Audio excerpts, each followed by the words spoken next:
In 1921, a Neanderthal skull was discovered, 60 feet below the ground within Rhodesia.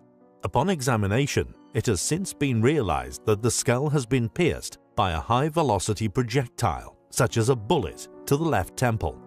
Analysis has since shown that this injury occurred at the time of death and could not have been a stray bullet years afterwards. If true, and the source of the hole was indeed a bullet-like projectile, the implications are clearly profound. For how could a skull dated at over 150,000 years old have suffered such an injury?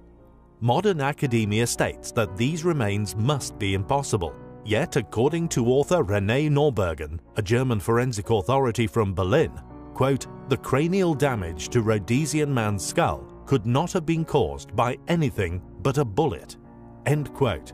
The rounded entry point of the wound also testifies to the great speed at which the projectile would have been traveling at the time of impact.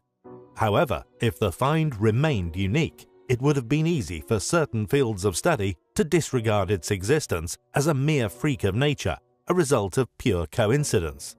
Yet thankfully, and most intriguingly, Rhodesian man is not the only prehistoric skull which has been found to have suffered this peculiarity.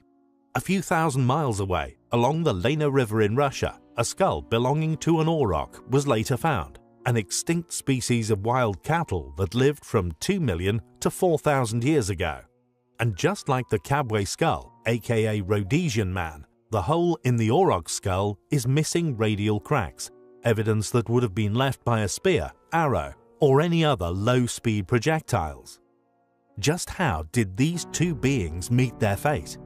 Were they really shot by a firearm? If so, what type of firearm? Who had this capability 150,000 years ago? A time traveler?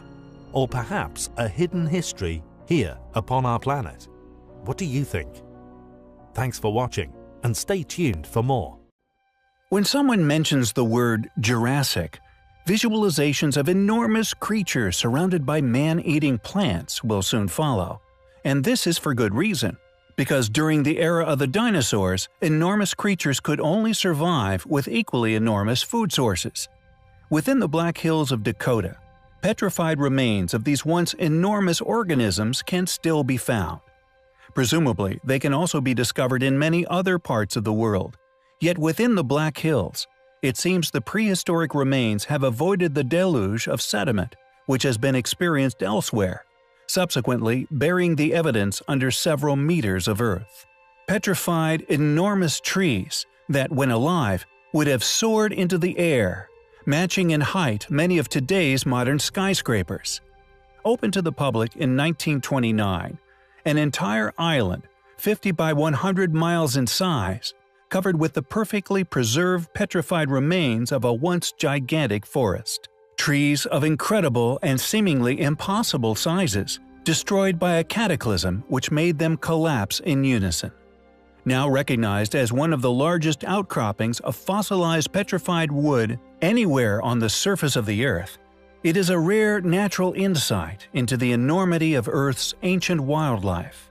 Quote, "Here is just the beginning of an astounding photographic documentation of this petrified island, a little glimpse of an entirely unknown condition upon the Earth. It is a major historical discovery that, if embraced, will cause major upheaval within the science and religious communities," said Joseph C. Bennett from BeholdGiants.com. Scientists assume that the maximum height of a tree was 425 feet from the ground. At this height, the tree's ability to pump nutrients is supposedly overcome by gravity. However, Joseph, along with several other astute researchers, have discovered the remnants of ancient trees within the area, which would have had a circumference of over a half a mile. The Devil's Tower, coincidentally also within Dakota, has been argued for many years by many people to actually be that of a once enormous petrified tree.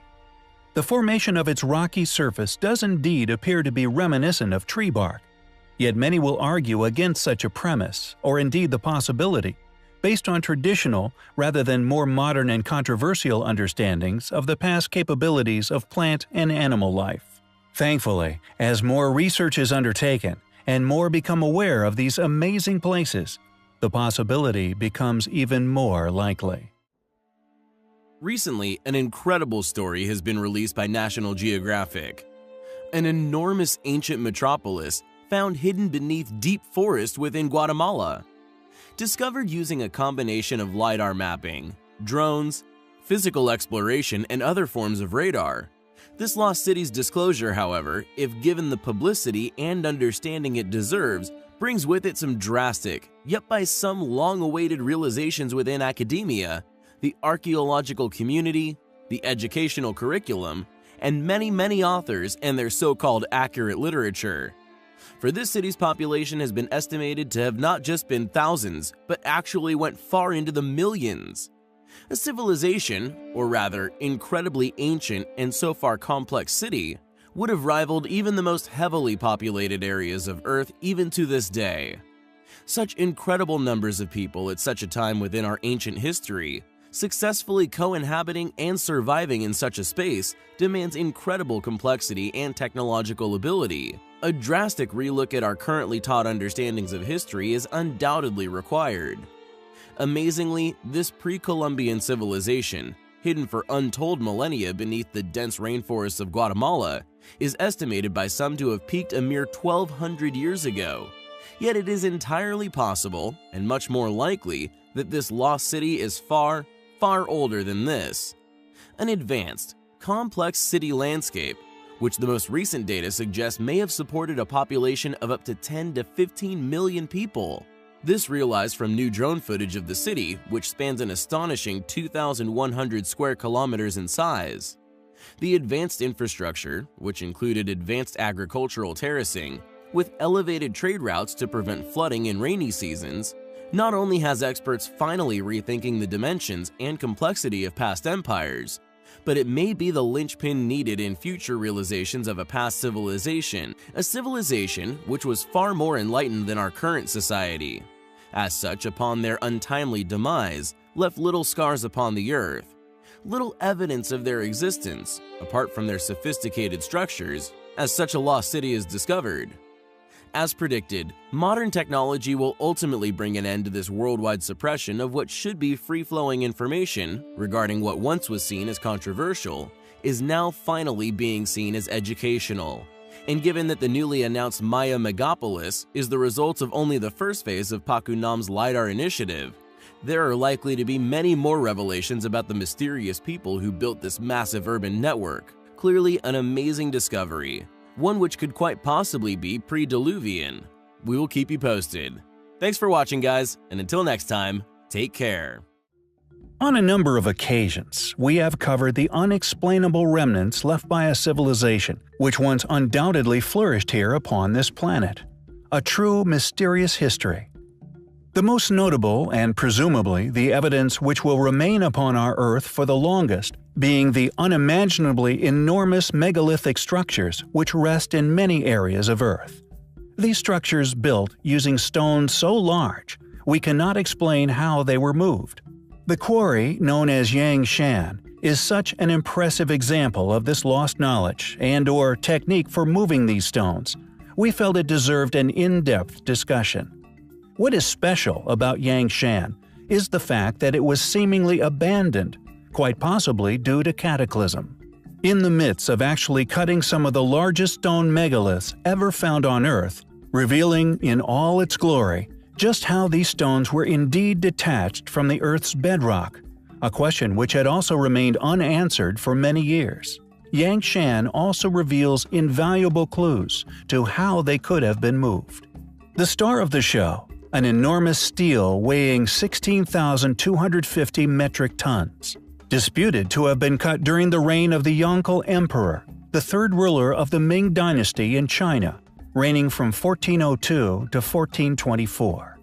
However, although academia is seemingly willing to approach such subjects with an air of arrogance, often due to its in-depth, accurate understanding of said era, it inevitably becomes unstuck once one begins to explore their knowledge or indeed explanation of how these enormous stones were intended to be moved.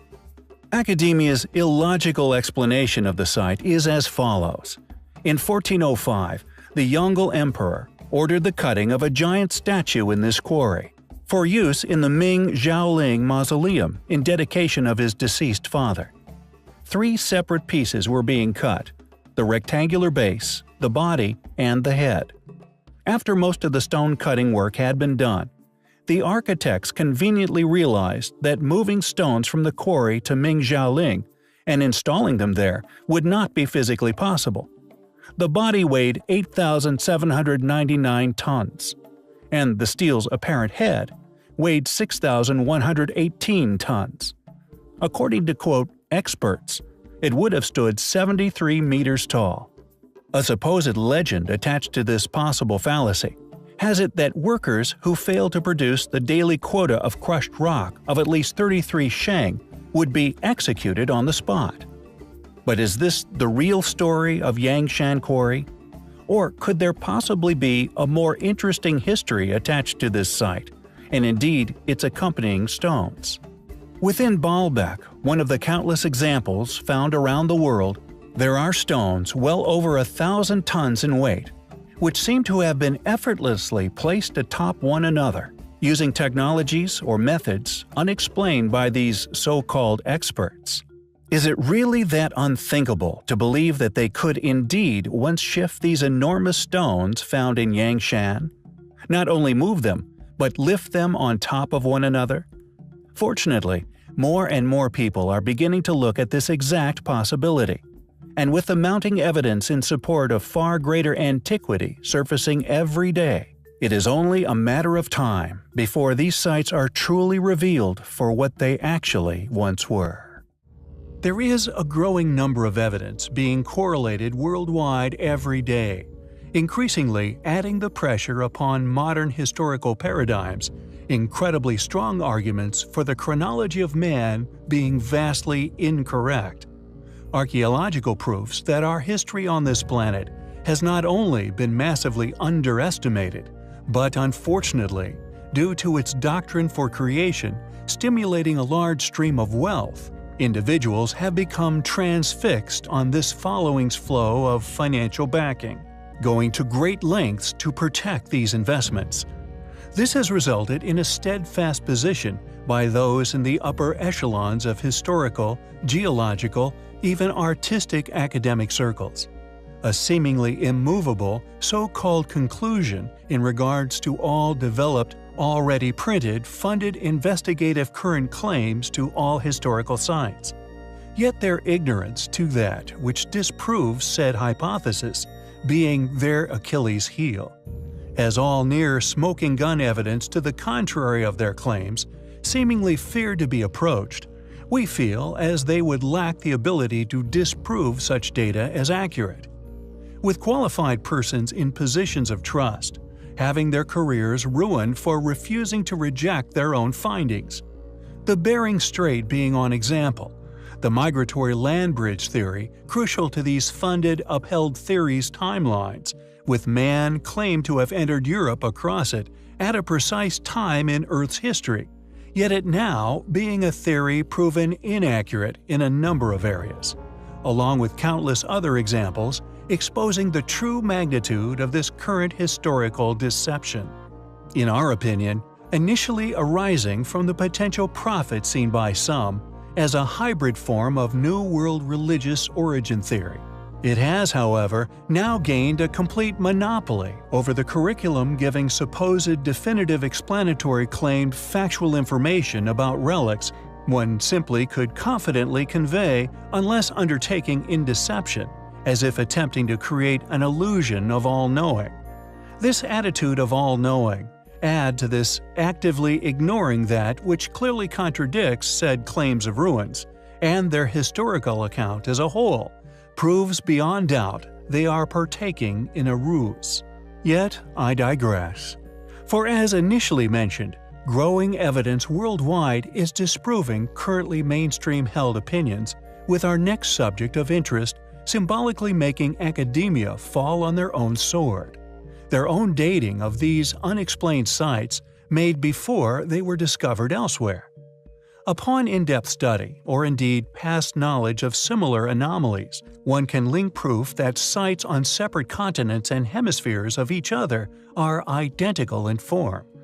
A self-inflicted faux pas, exposure of academics' inability to accurately date sites, or indeed mankind.